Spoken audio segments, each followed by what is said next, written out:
It's 2024. It's a brand new episode of The Kickout. I go by the name of Ryan Skillett. I'm Mex. We got a new member of the clique. It's 2024, so we like to expand every year like Bullet Club members. And this one is a wrestling enthusiast who messaged me on a DM one time telling me how much he loves wrestling, how much he loves my work and Mex's work, which is great. Mm-hmm. And I thought I'll bring him in to talk about his love for wrestling. His name is Ashton Owen. He's a before I just introduced you, but you're an actor, Mm-hmm. right? Yeah. You got a love for wrestling, and any other fun fact you want to give here? Fun fact. A fun fact about myself. I guess this is fun. I played Mr. Tickle. You what? Sorry, you played who? You know Mr. Tickle from Mr. Men. That's why I've got that up there. Oh, okay. Is that the red one? That's the red one with the. That's the big orange one. Oh, it's the orange one. Yeah. The squiggly arms. Who was your long time favorite ago? Mr. Men? Let's start off this podcast with that. Who was everyone's favorite Mr. Men?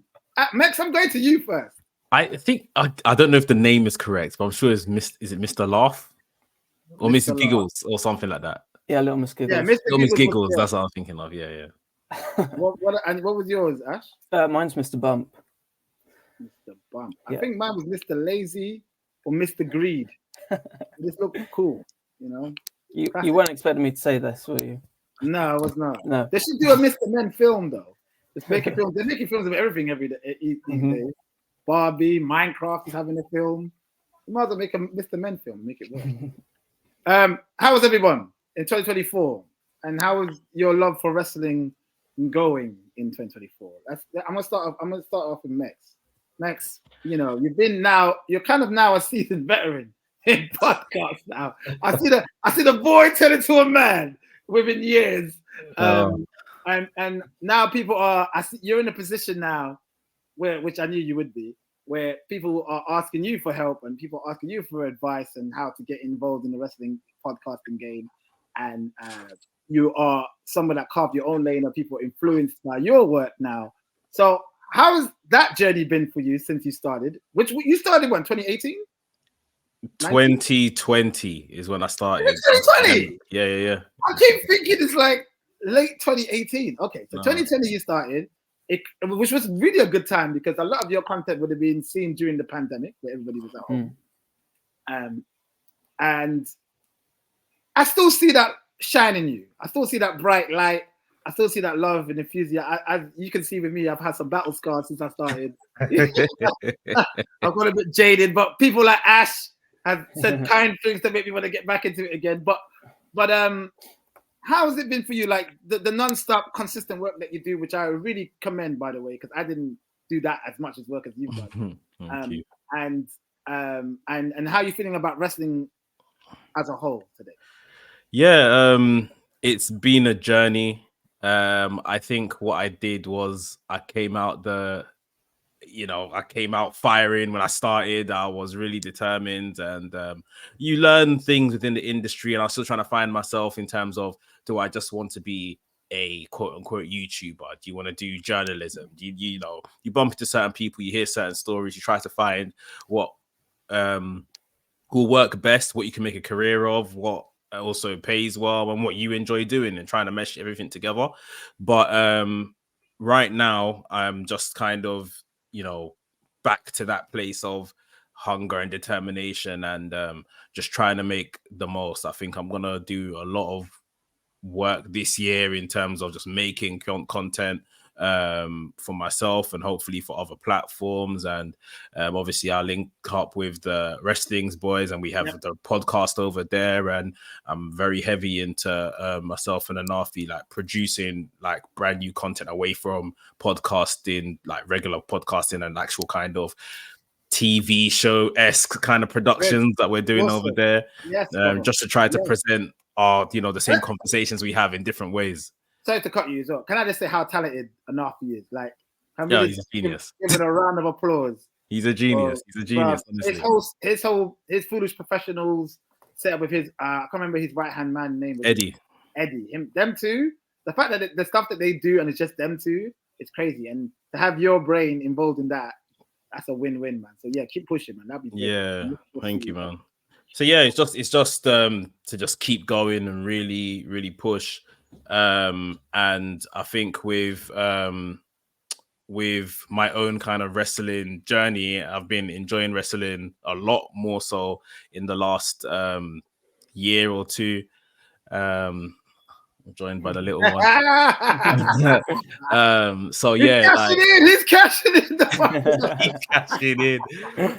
So yeah, I think wrestling. Adorable, by the way. Very beautiful. He's got his mother's eye. Yeah, it looks like his mom. Yeah. Yeah. I think more now than ever is a time to just love wrestling and like the feelings coming back, sort of thing. So yeah, like it's just a good time. Absolutely, and we're gonna get into how much of a good time it is to be a wrestling fan again. I wanted to come to you, Ash. Ash, thank you for joining us. Thanks for having me. For being a part-time member of the Kickout. We'll hopefully one day be a fully fledged member one day.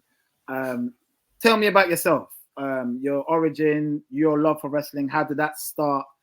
Who were your guys? Who were your boys? Ask the Mount Rushmore question. Who was your top 4 ever? And how do you feel about wrestling today?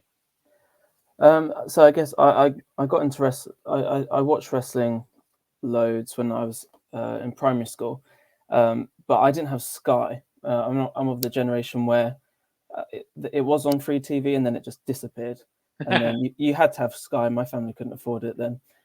So when I'd go around my mates, I'd like catch like wrestling, WWE, and I always liked it. But then once we got Sky when I was in year 7, I was hooked. I remember the first time I watched it was when I got hooked, should I say, is when I watched the Royal Rumble and the Undertaker won.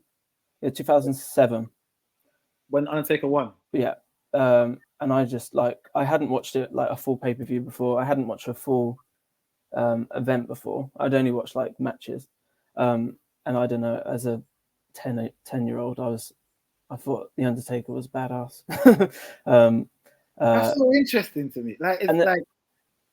It's interesting to see where people start their wrestling journey, because obviously wrestling is always larger than life. No matter what you think of it, quality-wise, it's always going to be larger than life. So there's always going to be something that draws people to that product. You know what I mean? Yeah. But hearing that's very interesting to me. Okay, I'll shut up. Keep going. Yeah. So he Undertaker got me into it, and then once I started like watching more, I really liked Shawn Michaels, as the technical wrestler. And I guess looking back now, I guess I became a wrestler during the not so fun times between like 2008 and 12, when it wasn't a cool thing to watch, and I didn't tell anyone at school apart from a few of my mates. And then I'd invite them round and we'd go on the trampoline and I'd do all the moves. But you know what's funny, Ash? A lot of people that you knew who your mates that you didn't, I know, they probably watched it too. Yeah, you know what I mean? That's the funny thing about it. Yeah. So yeah, I've always watched it. My Mount Rushmore. That's a hard one because there's so many different categories of wrestlers, isn't there? I guess I've got to put Undertaker on there as someone who got me into it. Bryan Danielson, definitely. Love that. Bryan Danielson. Ooh. The Rock. Yeah, love that. And who's the fourth one? Bryan Danielson, The Rock. Someone that dominated your era that I'm surprised you haven't said. But then, everybody... I know. Are you talking about John Cena? Yeah, no, Cena. So I was a teenager when I was watching John Cena. I did not like John Cena. But now I appreciate him. I loved Edge. I thought Edge was great. Yeah. Maybe I'll chuck Edge in there. Okay. That's an interesting Matt Rushmore. Edge, Bryan Danielson, Danielson. Sorry, I say Danielson. Bryan Danielson, Edge, Undertaker, and Shawn Michaels. No, you said The Rock. The Rock. I think The Rock. I think the Undertaker got me into it. The Rock is like it's the cream of the creme. The creme of the creme. Bryan Danielson is your wrestler guy. Yeah. As in terms of a wrestler, that's your guy. And Edge, I guess he's like one of your fan favorites. Like, he's a legend. Yeah. You know, it's funny, right? When I watched Kofi versus Bryan at Mania, so my brother Andres, who I grew up with, loves wrestling as much as I did, but he kind of fell off after the whole Benoit. Benoit was the guy. But after Benoit did what he did, he stopped watching. So he was always like in and out. He knew about names. He knew about Daniel Bryan because of Ring of Honor. But he didn't really know about his WWE run, and he knew about CM Punk and whatnot. But when I brought him to watch WrestleMania with me in 2019, we saw Bryan versus Kofi. I noticed that everybody, myself, Ace, we were all like cheering for Kofi, right? Like, oh, because it's Kofi Mania, right? I'm looking at my brother, and he's just in awe. He's just staring at the ring. And I'm like, bro, what's going on with you, man? Kofi. He's like, nah, you know what? I ain't gonna lie to you, bro. I want Daniel Bryan to win. I hear it. He was like, he couldn't believe what he was seeing in the ring. It was like Bryan was this. He's a mechanic, you know. Great, man. He is literally from 2002 to now. He's probably the GOAT. He probably is the GOAT from that era, that cloth, that era of wrestling, that TNA, early TNA, Ring of Honor style to now. Yeah, he probably is the GOAT. And how are you finding wrestling today, Ash? Are you loving it? Are you loving this whole stacked roster that's in WWE? Are you loving what AEW is producing? Are you loving? Or do you watch New Japan? I'm not sure if you do. Do you like what's going on? Are you loving it? There's so much at the moment. I think WWE is the best it's been in for a long time. The last couple of years, obviously, when Triple H took over, I think the storytelling's been so much better and not like these moments of, and Brock Lesnar's come in and taken the title. Like the stories have really been. Sometimes WWE is a bit predictable at the moment because you know all the beats where everything's going. But I think when Vince was in charge, you'd be following one story and then he'd just be like, I'm not interested in it anymore. Yeah. So it's good for that. But there's so much, and like I was thinking about WrestleMania. And thinking about how many people they've got, like Cody, The Rock now, Seth, Roman, just so many people, like so many big stars now. And what I like about WWE now, it's not just around one person. I know obviously Roman's the poster boy for it, but I think Triple H has done a good job of building other stars around him. Whereas I feel if Vince was still in charge, it would all still be just the Roman show, if that makes sense. And then with AEW, so I do watch AEW. I watch all the pay-per-views and I catch up with like Dynamite and Collision. But I wouldn't say I'm into it as much. And at the moment, I was before, but it was during the whole CM Punk stuff. Everything just felt, when he left, it was clear that there was a story there that didn't happen anymore. And Tony Khan didn't capitalize on the stars that he's got now. So it just felt... Okay. I think it's good now. Like, I feel like they're coming out the other end of it with Swerve and MJF losing the title with the Devil story.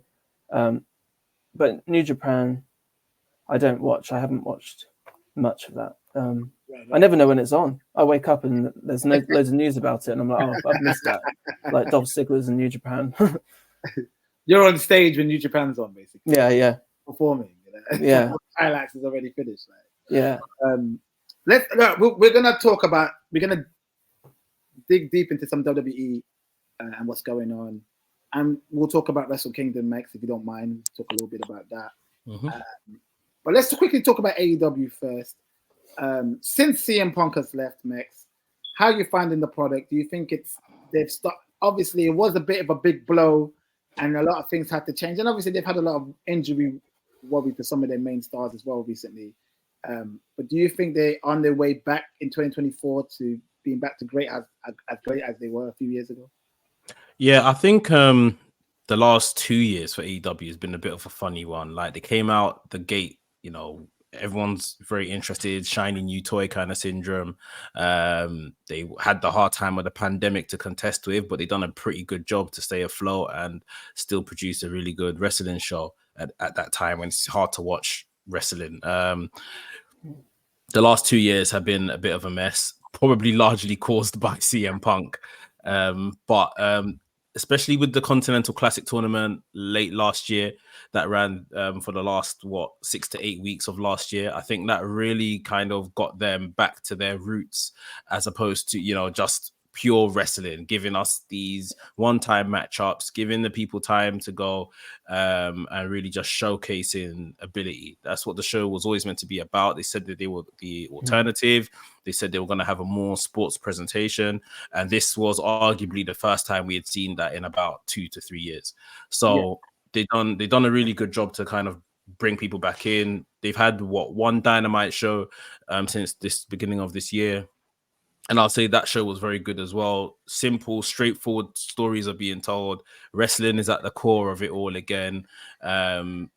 Yes, there are a couple angles which are kind of hokey and gimmicky, but if you give those to the right people, the right sports entertainers and stuff, and let the professional wrestlers amongst them to do the professional wrestling, I think it's fine, and keep it to a minimum. I think it's cool. So I would say they've started the year off well. They ended last year well. There's still things they need to sort. There's a load of belts. There's a load of belts that it's like all mean the same thing. They've just crowned this Continental crown thing that Eddie Kingston's carrying around, and it's like his first opponent to defend against was Trent Beretta. Doesn't really feel big time when you've beaten Moxley, Danielson, all of these people to win it. Now you're first person defending against Trent Beretta. The women's division is a ever continuing conversation, but it looks like they're making a lot of recruitment into that division to make it better. So the talent's there. It's now Tony Khan, over to you. Do you care about women's wrestling enough to book it well? So yeah, there's a lot on the high side, but still stuff that they can work on. Is it a wild statement for me to think that they're trying to maybe position Eddie Kingston not to completely be a replacement for CM Punk? I guess Edge has kind of become that a bit. But like in terms of mouthpiece, someone who's controversial speaking on the mic, somebody that can kind of like, I'm not comparing him to CM Punk, by the way, to do that. Do you think that's where they want to kind of position Eddie Kingston to be like another CM Punk? I'll go to Ash first. See what Mex answers to that. I'm not sure. Like Mex said, I don't really know where they're where he's trying to book him. Like Mex said, being against John Moxley and Brian Danielson, and then facing Trent Beretta. It feels like he's just gone back down to, I don't know, the upper mid card.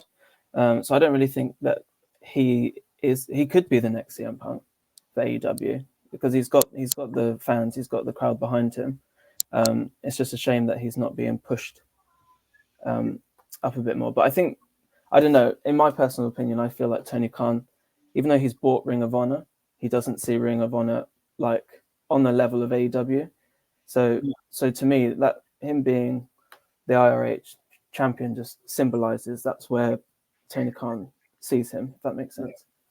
Yeah, I hear what you're saying. And Max, what do you think? Do you think he just someone to have a good hand, but not to someone that's going to get not someone that's going to become a main eventer one day, or do you see Eddie Kingston becoming a main eventer?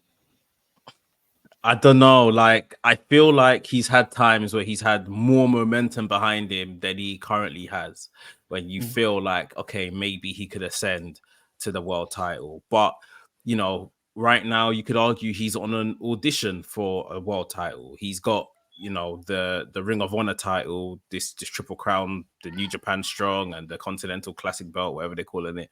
Like, these are your opportunities to audition that I could be a great world champion if given the opportunity. And I don't think they're going to book him well enough to just be for us to care to ascend to the world title. There is a growing queue of people that, you would think Samoa Joe is champion now, whether by default because of MJF's injury or, I think he was deserving, and it's a good story beat to have Joe as champion. For sure, we're probably getting this year Swerve as champion. For sure, this year as well, we're probably getting Ospreay as champion. Adam Cole, once he's fit, his name is right in the hat. Then MJF is going to come back and probably have claim to, reclaim his gold. Yeah. So it's exciting. They have definitely set up exciting times. Yeah, I don't think Kingston is on that list, but he's good where he is, and people love him. Win, lose, draw, people love Kingston, and I think that's probably where he he feels. Does he ever get that moment, you know, that Daniel Bryan WrestleMania 30 moment where the underdog finally reaches the top? I don't know. Let's talk about the devil angle quickly. If Adam Cole wasn't injured, do you think that'd be one of the best payoffs they've ever done in AEW? Or do you think him always becoming the devil was just not what you wanted? And were you happy with him becoming the devil? Like, what did you guys think of the reveal of Adam Cole as the devil against MJF? I would say that it had to be Adam Cole by the time everything was said and done. Like, if it wasn't Adam Cole and they were just going to swerve us for the sake of swerving us, that probably would have been quite annoying and like insulted your intelligence as an audience member. So yeah, at the end of the day, I'm happy that the long, over protracted devil attacking kind of stuff, like, you know, if this was WWE, they killed WWE for Retribution. Like, and I don't feel like a lot of people said how nonsense this was. But I think at the end of the day, now we have something we are used to seeing. Adam Cole, leader of a faction. This is where he does his best work as a heel, leader of a faction. He's already come out and kind of given as he called it in NXT, it was the undisputed prophecy. And it's basically the same thing he said here, that these guys have got the tag team titles. Roderick's going for the international. Wardlow's going for the world title, and he's going to hand it to me when I'm fitting well. I love it. And you saw Wardlow's face when he said that. Yeah, Wardlow's like, all right, mate. Yeah, they're already sowing the seeds for something there. That's great. Yeah, so it just makes sense. You're absolutely right. Like, I think Adam Cole was the right decision. A lot of AEW people don't know how good he is as a heel leader as a faction, because some AEW people don't know about anything beyond AEW. You know what I mean? So you have the neutral fans who know both, but you have some AEW fans who just only know Adam Cole's work because of AEW. So when they see how good he is as a heel, it's go time. Ash, were you happy with the Adam Cole? Yeah, I think it was the right decision for it to be Adam Cole. I think because there was a part of me where I was like, I just want this to end. I want this to be revealed, because they just longed it out so much. I'm assuming it's because of his injury. I wonder whether it would have been before at Wrestle Dream or something like that. And the fact that MJF was like so injured, it got to the point where, you know, the story has to end at World's End. So yeah, I think it was right. It wouldn't have made sense for it to be like Hangman Page or something like that. But now we're talking about AEW a lot now. I do think 2024 is going to be a good year for them, because they've got so much set up for the year. I'm also interested to see what happens with Samoa Joe, how long he holds that for, if he is just a transitional champion. I hope he's not. I think at least give him 6 months. Give him 6 months at the time. I mean, Max thinks he's going to be transitional. I think, Swerve is really hot right now. Yeah, definitely. Like, so, I think Swerve is the next champion. Yeah. I mean, if he beats Samoa Joe, I don't know if that's the case, but Swerve he's outstanding. He's phenomenal. He's one of the best workers in the wrestling industry, in no matter what company you work for. But I think Joe deserves his due in terms of a long, at least 6 months. Yeah. You know, I just feel I don't doubt it. Yeah, you know, the problem, right, is it's literally Swerve is so hot and Ospreay is coming. Like it's literally that's why it's nothing against Samoa Joe. I'd love to see a 1 year reign for Samoa Joe, just tearing apart the roster. But I think maybe he keeps it to. They have, and they're putting in loads of new pay-per-views right now. So they've got Revolution, which I think is early March. I don't know if they'll do anything in April or whatever the case is, but I think somewhere around there he drops it. Give him like a reign, like when Miro won the TNT title. Miro only had like 8 defenses of that title within like a relatively short span, maybe about 4 months or so. But because the defenses were so impactful, he was literally ripping apart guys. Like, it felt like, oh my God, this is just a dominant champion and no one can take the belt from him. When eventually, like I say, he lost it after 3-4 months. but it's just the way they book. If he loses it at Revolution in March, but they've booked him as a killer between now and March, and he's like torn people apart on Dynamite and Collision and whatever, I don't think it will be the end of the world for him to just have had it in essence for 3 months or something. Yeah. I agree. And we're going to move on to WrestleKingdom, but before we do, Andrade, going back to the WWE, he was never really utilized like he should have been at AEW. I just feel, I understand the whole, you join a new company and you need to have the slow build to get back up, but sometimes there's certain stars I feel should have just been projected straight to the main event slot or even a mid-title reign or whatever. I think Andrade was one of them, and I don't think he was utilized well. They do the same thing with Aleister Black, or Malachi Black, I should say. They do the same thing with Miro. I don't even think they haven't used Miro as well as they should have. Do you think he was wasted at AEW? And what are your thoughts of him going back to WWE? I'll go to you first, Ash. I think he was wasted at AEW. He wasn't used. I remember when he first went over there from WWE and just thinking they're going to shoot him to the top and he's going to be one of their main guys. But yeah, he just hasn't been used very well. And I can't remember what happened with him and Sammy Guevara or whatever happened like backstage. Yeah, when he slapped him. Yeah, slapped him, and like I feel since then he's just hated being there, hasn't he? Well, yeah. I mean, Jericho's pulling all the strings. Yeah. No, I don't want to. I don't want to speculate. I don't want to speculate. That's just me speculating. I don't know anything that's actually happened backstage. But I do agree. Since the slap, yeah, he definitely wasn't used. And also, interestingly, Sammy Guevara has just come back in the last couple of weeks. I know that might not have anything to do with him leaving now, but I do think he'll be used well in WWE though, because he was used well in NXT. I think he'll be used well. Lex, what do you think about the departure of Andrade? Yeah, AEW are definitely to blame. I don't think Andrade's faultless.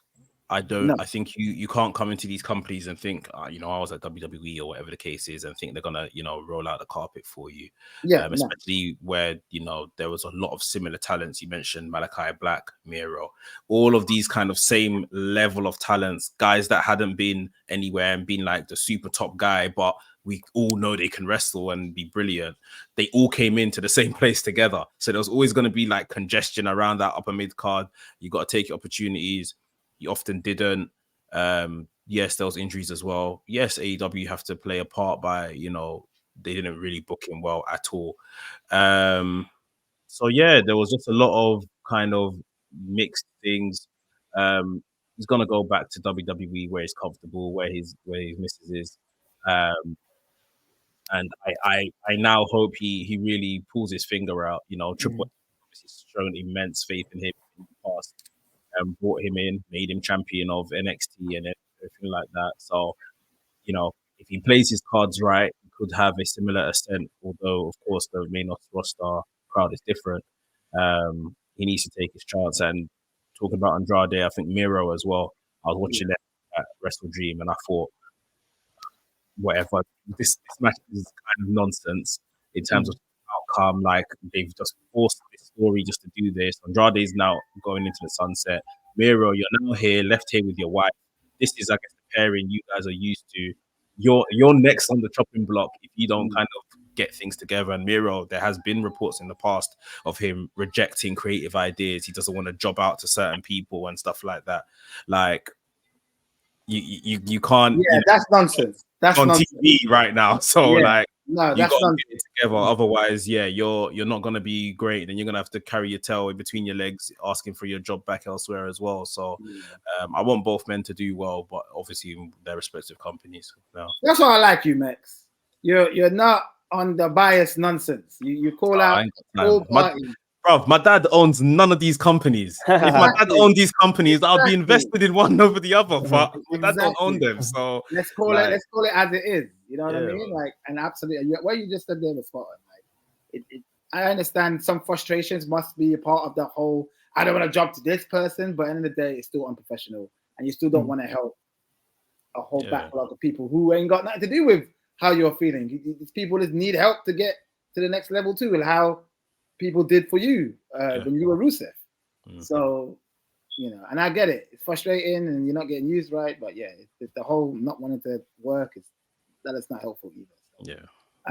All right, let's talk about WrestleKingdom 18, which will be the first WrestleKingdom under the new president, Hiro Tanahashi, which is great. He's now become the new president of WrestleKingdom.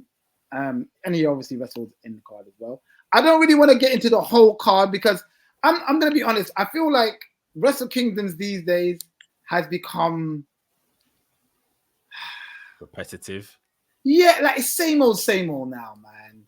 And it's like they don't want to change it. The one thing about WWE, even though they were doing same old for a little while, at least they will throw in a new match at a Mania sometimes, or change up a little bit. Like, oh, here's a new match that we've introduced. Money in the Bank is new, or we're gonna do the Andre Giant Battle Royal, or something new. Like, I'm just seeing the same kind of card every year. So I don't want to talk about the New Japan and Rambo.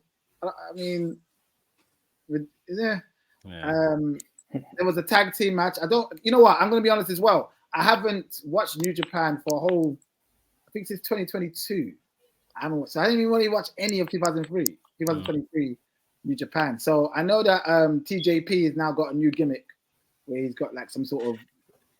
So it's basically I can't remember when it was on another pay-per-view basically in New Japan. He was killed. He's dead basically. Right. So the gimmick was he's come back as I guess it's a zombie, but the zombie represents something within Philippine culture. That's what he was like dressed as, sort of thing.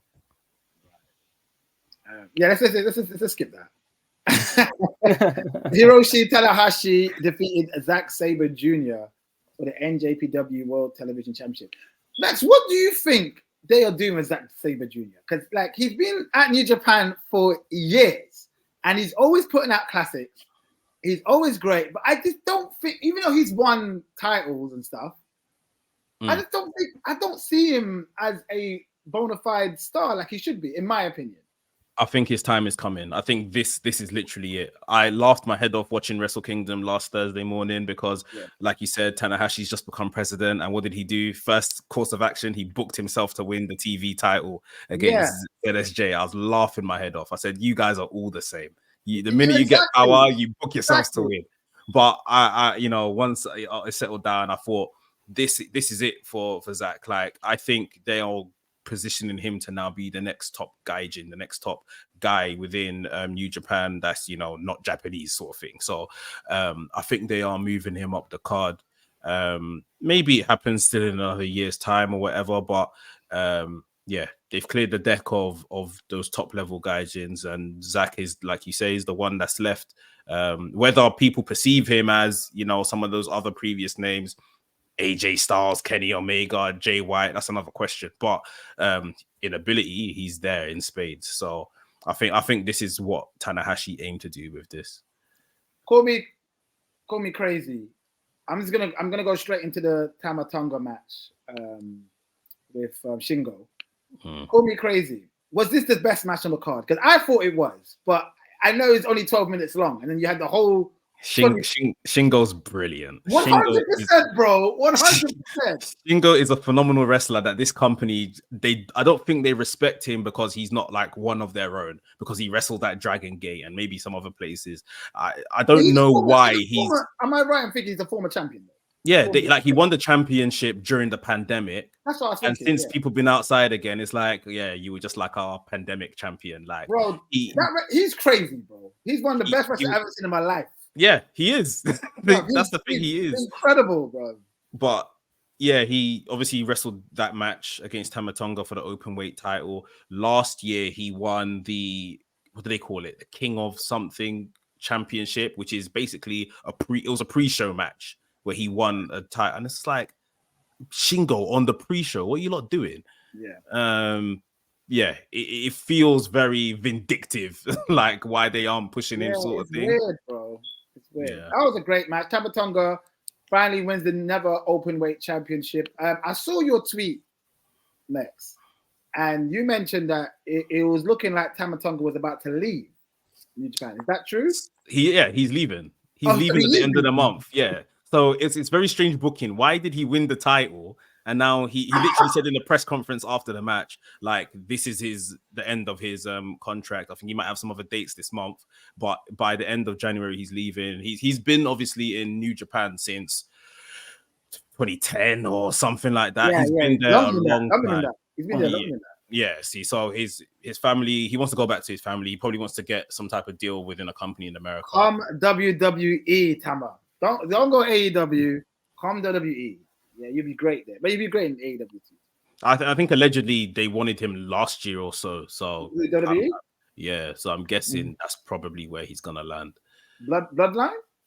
I mean, I hope not. I know he's Haku's children, but Haku was in a tag team with Rikishi. So yeah, I hope not. Do you remember that tag team in 2001? Yeah. Terrible. Not good at all. It's not good. Okay, so wow, they did Shin go like that because he's leaving, and they still gave him the belt. This screams when Benoit won the WWE title, and they were still.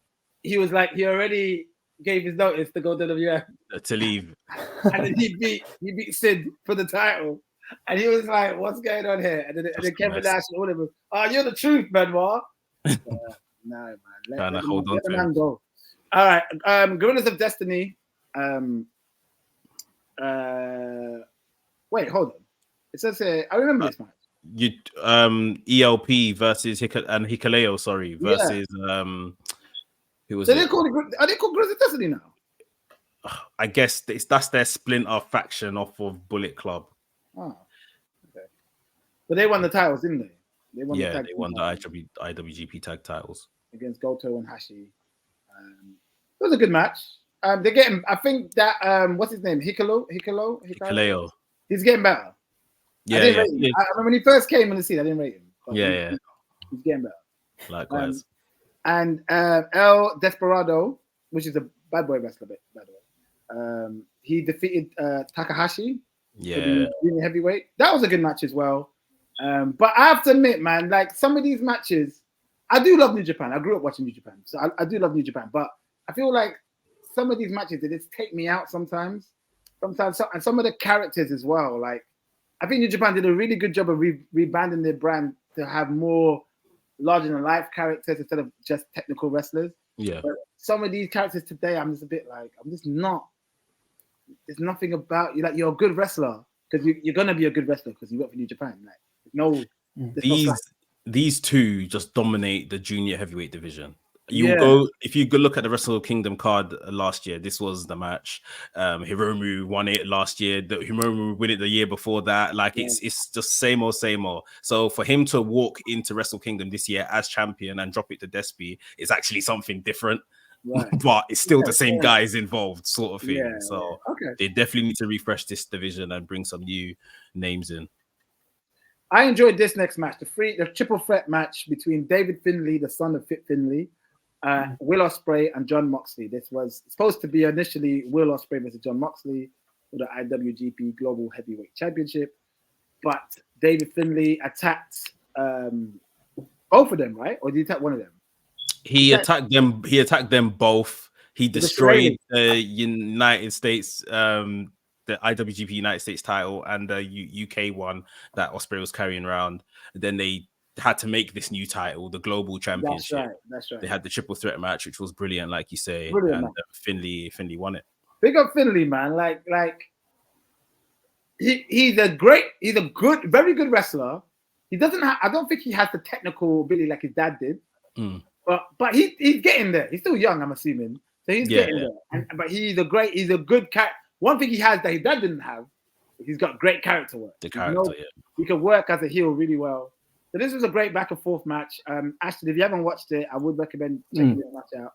Did something happen with Nick Nemeth or something? Right, I was going to mention that. We had Nick Nemeth, which is Dolph Ziggler, and his brother. What's his brother's name? Right. In the audience, spectating, and that was good. They got a nice little reception from the crowd as well. I mean, I don't know about you guys, but I was excited. I'm excited. This is what I want to see. The likes of the Dolph Zigglers, the Mustafa Ali's, these guys need to get into New Japan. like you could do the AEW thing while you're in Japan or after Japan, but at least show people how good you are. Because there's so many people who are like they're my brethren, but they're like they love AEW or New Japan to a fault where they will only rate a wrestler once they step into that world. So you can see somebody in WWE for years, and all three of us know how good this guy is. And that guy, if he actually wanted to, will know how good these guys are. Yeah. But because they're so associated with WWE, they can't see it. And then when they come to this independent style wrestling, they start loving them. So I think Dolph will do really well in Japan. And I just hope he kind of stays away from the Shawn Michaels stuff, though. So do some new moves. Do what you've done before, but change up a bit. Well, he's a wrestler at heart, isn't he? He's done amateur wrestling, so he's a technical wrestler. Yeah, this is the domain to kind of show that. So I can't wait to see that. Good. So David Finlay attacked him after the match, and then they had a fight backstage at the press conference. Ziggler jumped on him like that guy that jumped to the judge, and then picked up the belt. And it's like, I'm here now. It's your typical, they do a lot of feuds based on press conference attacks and all that stuff. So I can't wait to see what Nick. For me, as someone who doesn't watch New Japan, like I definitely want to see Nick Nemeth to see how he is in that, in that environment rather than WWE. Yeah. I was saying on my podcast yesterday, right, that, and I know I've heard you say this before, Skillet, that Ziggler should have left in like 2016. 100%. This. 100%. Like if he'd done this and refreshed himself, like even when like Cody did it, because he's a superior wrestler to Cody, Cody done it with his business hat on, and obviously we saw what came of that and All In and AEW, and eventually he's returned to WWE now. But Ziggler could have raised his stock tenfold, just like Cody did, just from a wrestling standpoint, and walked back into WWE as a big deal. And it's interesting to see this because Ziggler's a millionaire. He's not, short on money. And I thought he had an interest in his, his comedy stuff that he does. So it's very interesting to see him do this. And I hope he actually wants to do it from the more so the Japanese standpoint. I hope they don't just use him to do like their American Japanese shows, like when New Japan is in America trying to kind of cross over to the West and stuff like that. Because if he really wants to do this, he could literally have like a second big run in his entire career, like where he does New Japan, he does AEW, he could go back to WWE and walk into like a main event as kind of picture. So it'll be very interesting to see how he how invested he is in this run. I agree. Yeah, he would never have left WWE if he didn't get the boot. I think he was just happy getting the money. He was, and I think things like that, when you get a bit of a wake up call like that, like, oh right, okay, so I'm not going to be at WWE forever. What am I going to do now? And I guess maybe he was angry. Maybe that sparked a little bit of fire in his belly, and he's like, you know what? I'm gonna show people how good I am. And I agree with you, Max. I hope that's what it is. I'm here to show the world. Is that the lyrics of this song? Some 5-star classics. That'd be great. Let's talk about. I don't know if this was a 5-star classic because I don't like to throw around the 5-star classic title as much as a lot of people like to. Okada versus Daniel Bryan Part 2, or Bryan Danielson Part 2. Good match, very good match. I mean, these are two goats. Like they're always going to produce great matches. Max, what did you think of this match? And do you think it was better than the Part 1 in AEW? For me, this was a million times better than the AEW match. Like a million times. Like that AEW match, they wrestled like in first gear. And even for them to first gear is like still brilliant sort of thing. But by the end of it, I was just like, oh, okay. Like it's done sort of thing. Like I felt emotion in this one. And obviously a lot has happened since. Danielson has got 2 wins over Okada, one in the singles match, one in the tag match. By the end of the day, Danielson's left both of those matches severely injured because Okada's got the best of him in terms of getting him injured. And now you're stepping into Okada's turf, the Tokyo Dome. Maybe it was just because there was more story behind this one. this was brilliant. And I'm not wanting to give like star ratings on my own personal star rating, whatever. But yeah, I felt this was so much better than the AEW indoor match. Definitely, I'll definitely give it around a 4. But a brilliant match between the two of them. It was brilliant, back and forth.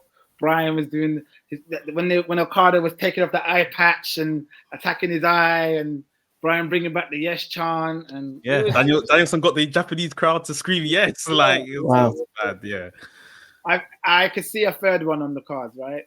Because Okada won this match, didn't he? Am I right? Yeah, Okada won this one. So yeah, in terms of singles matchups, they're 1 apiece now. So maybe they run it back at Forbidden Door in AEW later on this year. And let's talk about the main event: Naito versus Sanada. Sanada's he's been the champion all year, or how long has he had the belt? Pretty much like 9 months he's been champion. That's somebody that should have been the champion time ago. But he finally got the belt. He changed up his look as well. He's looks more like Chono. Do you remember? Yeah. He changed up his look as he won the title. For me, the run was underwhelming. I feel I don't really know if the people in New Japan were like the bookers were really behind him. They wanted to like try something different, but when you try something different, you actually have to try and do other stuff. It's not just put the belt on someone that's never had it and then just go okay on your way sort of thing. So they've tried. I think him and Naito delivered a match better than the feud and everything deserved. Like the match was really good as a main event. Naito's won that title again now. What's he now? A 2-time champion or a 3-time champion? I think it might be three-time IWGP champion. But I think because of whatever happened afterwards, where House of Torture came out and started attacking Naito, and then Sanada came to make the save. Naito's giving Sanada like a rematch off the back of that. So we'll see that. But what would we'll talk about Riddle in a minute. But what did you really enjoy WrestleKingdom this time, and what would you rank it out? I think the matches, like the show, was better than like the excitement. There was no excitement going into this card, sort of thing. Like as you saw, there was a load of people just announcing afterwards. ELP as well, Phantasmo. He said like, yeah, his contract is up coming end of January. We already know Ospreay's out the door. Next month. Okada's contract is up this month, but he probably would just resign. Like there wasn't a lot to be invested in because he's like people's futures are just up in the air, sort of thing. It's true. But yeah, the wrestling on the night was really good as always. I would say 3.5 out of 5 or so. Yeah, I think that's a fair ranking. I agree. All right, let's talk a little bit. Oh, right, Riddle showed up in New Year's Dash, the Raw after Mania. And there was a video package. Who did he interrupt? Who did he interrupt? I can't remember who he interrupted, but he called out Tanahashi to have a match for the TV title that Tanahashi just won. And Tanahashi's response was basically along the lines of, it translates as, I'll defend this title against anyone, but I don't know who this guy is. So yeah, that's going to be good. That's a great way to introduce a potential star in your company. I don't know. He's the president. They bury everyone. The minute you give them power, they move mad. Like Vern Gagne style. You know what I mean? Okay, well, let's see what Riddle does in New Japan, because he's a good talent. Yeah, reckless, but he's gonna have to behave. He's gonna have to behave himself in Japan. Behave himself. Yeah. They don't ramp there with all that stuff. So. All right. Let's talk about some of the world of WWE right now. Some big news. AOP has returned. They returned on SmackDown with Paul Ellering, and they've joined forces with Karrion Kross. Ash, were you a fan of NXT when AOP was doing their thing at the time? Yeah, I was. Is this a good look for Karrion Kross in your opinion? Is this a good booking for I do think so. I think Karrion Kross just needs something. Yeah. Like, he looks like a star, but I don't know what it is, but there's just nothing there. He's hard to watch. And that's all I have to say really. Watching him, he's just very bland. There's nothing there, but at the same time, it's also obviously it's to do with the booking and it's interesting to me because I remember him in TNA when he was the world champion, and he was really good. Like even when he signed to WWE, I was like, oh, they've got a potential star here. Yeah, I thought he was good. But you're right, though. But I can't, objectively speaking, like, I haven't seen any of that Karrion Kross translate over to WWE. I would argue he was good in NXT. Yeah, he was good in NXT. Yeah, he was. Yeah, I think he had until the Adam Cole promo. Well, that's what killed him, isn't it? But I feel like he started off really well in NXT. Sorry, me moving around. I need to charge my MacBook. But I just feel like it's I still got my tree as well. I need to take it's on the 8th. This is really embarrassing. Is that bad luck? I think so. I think I'm gonna. Anyway, yeah. No, Max is right. He was when he first came on NXT. It was good to watch. But then I don't know. Maybe it was the pandemic. I don't know. There was a time where I was just like, "Rah, this is actually really painful to watch him." But I never wanted to admit that because I still had a soft spot for him. But when Adam Cole said what everybody else was thinking, it was done. But hopefully they can revive him with this. And I think I'm glad to see AOP back because Max, me and you were speaking about you and I not too long ago talked about. It's a shame. I remember you said last time you were on the Kickout, you said it's a shame that AOP left because they were doing great things. They were getting better all the time. They're back, baby. How do you feel? I'm gonna just so it doesn't look awkward. I'm gonna just like stop my cam and put my charger on. But Max, you give it away with no problem. Yeah, boy, they said that AOP's been re-signed to WWE for the last year and a half, and they never had anything to do, like any way to book them or anything like that. So it's good they finally found a way to do it. They've put them inside this faction with Karrion Kross. It seems like the faction is going to be called the Final Testament. There's been a lot of stuff online today that WWE just trademarked that, which for me it's a good name. It kind of sounds Judgment Day-ish. It does, yeah. But yeah, and aesthetically the group kind of looks like early Judgment Day as well. But yeah, I think for Karrion Kross, to be honest, this is last chance salute. Triple H looks like he is fairly invested in Karrion Kross doing well. He's brought him back to the company, and he's been quiet for a year and a bit now. But if Roman is about to drop this title, Cody's gonna win it. We need to start making other credible challengers at the very least, other main eventers. So if he kind of maybe hides Karrion Kross's deficiencies within a faction, just lets him go out and be menacing, this could be someone that we see, somewhere down the line. It won't be now. We don't expect to see him at the top of the card now, but you never know. By the end of this year, he could at least be a good title defense for whoever the champion is. And then depending how everyone takes to him, you could be looking at a potential champion or a real challenger by, next year or so. Yeah. Interesting. Let's see what happens with the rise of Karrion Kross. I do like that name, the Final Testament, as a faction. I just hope they don't do Vince McMahon style and dress them all up as vicars. Nah. Keep them the way they look right now. Speaking of no one said anything about cancel culture. But speaking of cancel culture, Velveteen Dream apologized. He apologized to Triple H, apologized to Shawn Michaels, apologized to WWE fans, apologized to some of the friends that was there for him. He says that he wasn't mature enough to understand what he was doing. I don't know. He said that he didn't really apologize to any victims that he spoke to or tried to sexually harass online or wherever. He didn't mention that. He just said that how he dealt with things was very immature. He was full of shit. He didn't think his shit stank, whatever. He was very sorry. Do you guys think they should bring him back? And if so, should he have a new gimmick? Velveteen, Jonathan Major's dream. I mean, he didn't physically assault anyone, but you know what I mean. What do you guys think? Do you think it's a good idea to bring him back, or should it just be like, sorry, buddy, not so good?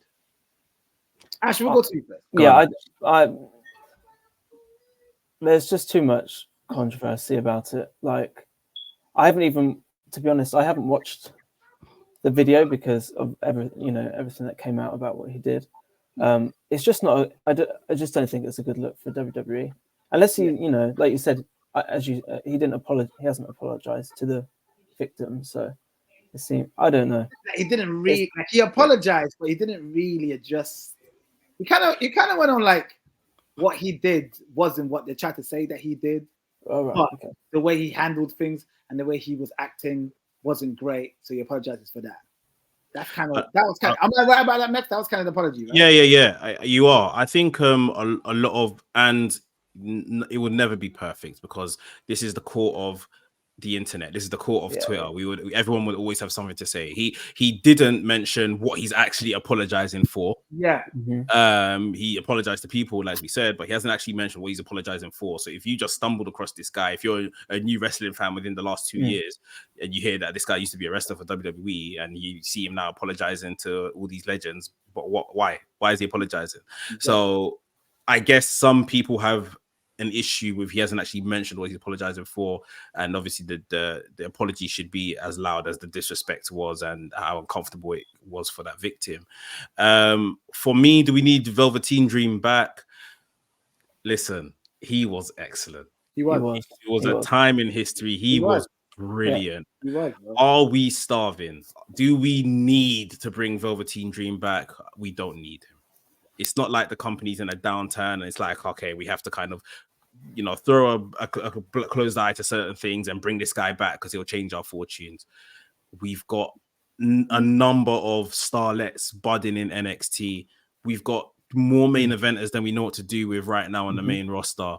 Like, there's talent from across the road in AEW that are coming, looking at their contracts. Ricky Starks is going to be here in the next couple of months. Sure. Like, we're talking about people that have that kind of similar character. Trick Williams in NXT, loud, bodacious kind of character. These are guys that are now all filling that Velveteen Dream void, if you like. So I agree. I just think he had his time. His character was so specific. Even the character tread on the lines of, are we getting a bit too racy with some stuff here or not? But yeah, if they don't need him, and if they don't need him, they definitely don't need the hassle. So yeah, he was flying too close to the sun, I think. It's crazy because John Cena said that he's like the next megastar. No, he would have been. He would have been 100%. He would have been. He was fascinating to watch. Yeah. No. There's only a few wrestlers. There's a lot of wrestlers with charisma, loads of wrestlers who engage you, whatnot. But there's only a few that you can watch. Like, you can't get your eyes off the screen. And he had that. Yeah. Brock had that. Austin had that. Karrion Kross doesn't. Who else had that, mate? It's just them two. You said Rock, Austin, in terms of like big, large in life characters. Like some of that you just can't, like, you just tune in and you have, like, you'll be kind of excited to watch him. B, you can't, once he's on the screen, you just don't look away. A lot of wrestlers do have that, but I think like Rock. It's a handful, like you're saying. It shouldn't be easy to think of a lot. Yeah, it's a handful. I would say at certain points, Macho Man had that. Hogan but it's these are people that are able to wow you without their in ring. This is just they're just a great TV character. Like, so I guess Warrior had that too. Yeah, Warrior, I would say probably had that too. Yeah. And it's not like WWE is going through what Manchester United is going through and trying to get Greenwood in, so that's it's kind of similar to that. Anyway, anything else I need to talk about before we sign off, mate? If there's anything I haven't thought about, The Rock returned. The Rock cut a promo against a really good promo with Jinder Mahal, by the way. Big up Jinder Mahal. That was big up Jinder. Jinder was doing some good work there. I was actually impressed. I'm like, Jinder, you went back to the Performance Center and you stepped up your promo game. And The Rock come out, he quoted Sheiky Baby, Iron Sheik, and he did lose me though. I ain't gonna lie to you, because The Rock, he's older now, and it's like The Rock hasn't been in the game. He started doing the singing stuff, and I'm like, oh, Rock, don't do this, man. They need to just get him in the ring with Roman. I think him and Roman will bring back that fire within The Rock, where it's like, all right, he actually might cook Roman because he doesn't want to lose it. That's why you said love Cena or hate Cena, but I didn't, and I have to admit, I didn't get it at the time what Cena was doing. And I was like, have some respect for The Rock, boy. What you did? And now I get it because it's like you don't want hokey Rock. Cena wanted the Rock that he grew up loving and watching. He wanted that Rock, so that's why he went off script and said what he said, and the Rock got angry. Yeah, I just don't want the Rock to cut promos with Roman Reigns and his singing. No, when it's Roman in that ring, I trust it's gonna be them. Both of them are gonna be spitting fire. Plus Paul Heyman's there. But right now, they fed Jinder to him, so he done all the greatest hits, or what he believes are still the greatest hits in terms of how he does his promo. But yeah, once they get into that story, I can expect. I did love the ending. So I sit at a table, should I sit at the bar? No, should I sit at the in a booth? Booth. In the booth. Bar. Sit in a bar, or should I sit at the head of the table? That was brilliant. So I guess the next question is your thoughts on that. Rock Roman, is that Elimination Chamber in Australia or is that WrestleMania? It's a WrestleMania match that's gonna happen at Elimination Chamber. That's what I think is gonna happen. Do you think? Yeah, I didn't believe that, but I think you're right. I think that's exactly what's gonna happen. I can't. I don't know. I can't see it happen at Elimination Chamber. I can't imagine. You know what? I think Max is right because I think we're no longer in. Don't get me wrong. WrestleMania will always be the granddaddy of them all, but with the whole PLE thing they're doing with Nick Khan, and making all these major main events be special, and I think they want to do just WrestleMania like pay-per-views. Yeah, and it's a stadium of 70,000. Right. The year again, they're gonna bring it. The Royal Rumble's gonna be a banger. And then the Chamber's going to be a banger, so WrestleMania is definitely going to be a banger. Yeah, so that's how it should be. Yeah, so I think exactly that. They know that. So I think now where wrestling is so where it's now, it's like on some next level now in terms of popularity and everything. They could afford to do this now. They can afford to actually have a WrestleMania match at Elimination Chamber, have that feel, and still deliver with a Cody Reigns main event and have everybody still invested in that. Yeah. Yeah. I think Max is right. I think it's a great way to have Roman's. Come on, think about it. Roman defeated them all. Yeah, and the final beat someone like The Rock. Yeah, that's like imagine the celebration. That on the Raw, him like I've beaten The Rock, I've beaten them all, I've beaten the greatest. No one could beat me. And then Cody's music hits because he won Royal Rumble again for the second year in a row. No. We need to find another way to get there, but I don't need Cody to win that Rumble again. Elimination Chamber, maybe. Maybe Cody wins the Chamber, but I think back-to-back Rumbles might be overkill. Maybe Punk, Maybe Punk versus who? Seth Rollins, So that does make sense. I just want I don't know. There's a part of me where I'm like The Rock would want to be at WrestleMania main event it, but maybe I mean, there's a part of them might be like, screw the story. But you know what? The story could still continue because if Reigns beats The Rock at Mania and then you go again for another year and it's Cody again and make that. I was saying the other day, there's actually the ties to this is that Cody needs to beat Roman for his championship, not just any world championship. He needs to win Roman's one. That's the story. And if you want to go a step further, it should probably happen in Madison Square Garden, where his dad was, cheated out, hulked out of the championship. WrestleMania, it's the big stage, but it doesn't actually need to be WrestleMania for Cody's story to be. Yeah, that's true. So, I mean, I'm gonna say that WWE, like you just said, Skillet, they're trying to make every event feel big, and this is the good thing about you be watching AEW, watching a pay-per-view, and it's only now you might feel all in, all out is their bigger ones that they care more about. But realistically, they're all on the same wavelength. You can get Kenny Omega versus Danielson anywhere. It doesn't matter what the pay-per-view is called. But as WWE fans, we've been conditioned by them to only think it's only WrestleMania where big things happen. It's only Rumble where big things happen. And it looks like Triple H and Nick Khan are trying to get us out of that, that mind frame. And, we put on these big shows everywhere. This Australia show is bigger than WrestleMania in terms of capacity. Stadium's bigger. So why wouldn't you put The Rock versus Roman? Right now, I mean, that event is next month. That stadium's only half full in terms of sales right now. Oh, really? Yeah. So that makes sense then. Yeah, why wouldn't you? Yeah, especially if you want people to now think, oh, Elimination Chamber is that place where we had, Roman versus Rock. Remember when Eddie won the title at Lesnar against Lesnar? No way out. They don't even have no way out anymore. Yeah, it's true. Like we have to get out, and it's WWE's fault. Like I said, they have to start making everything feel special. Money in the Bank this year is in Toronto. Yeah. Like those fans are gonna go crazy over there. Backlash is in Lyon, in France. Yeah. And Backlash was great last year.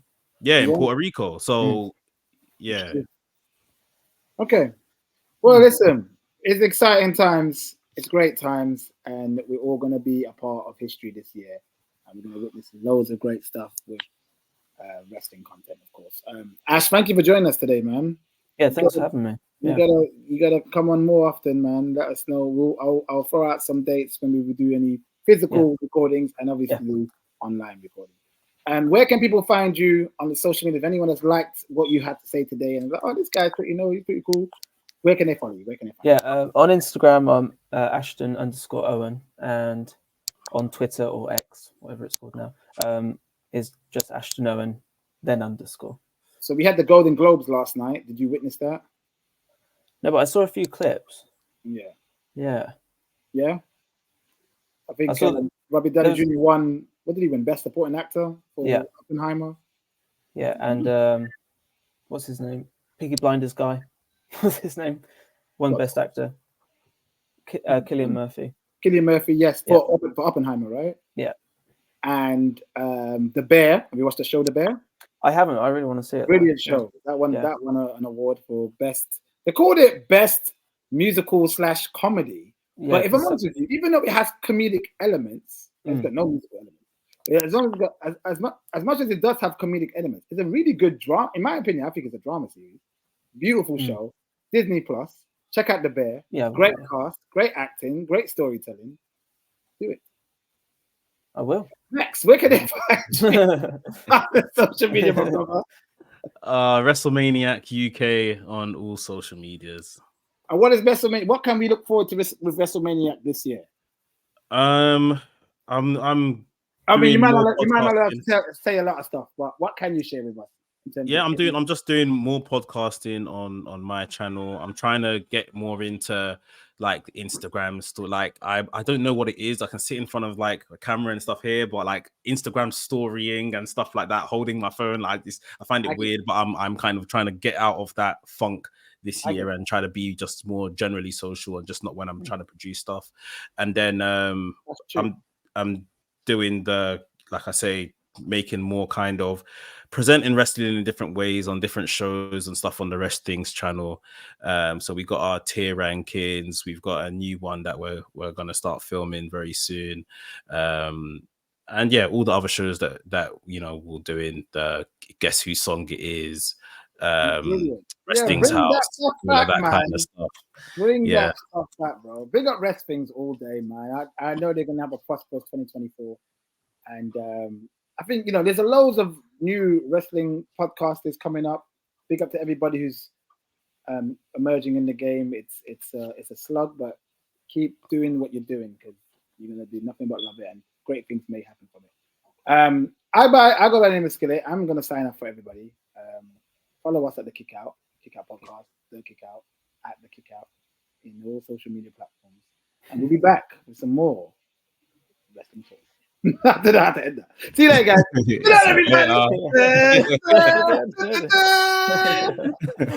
I think I know. Peace.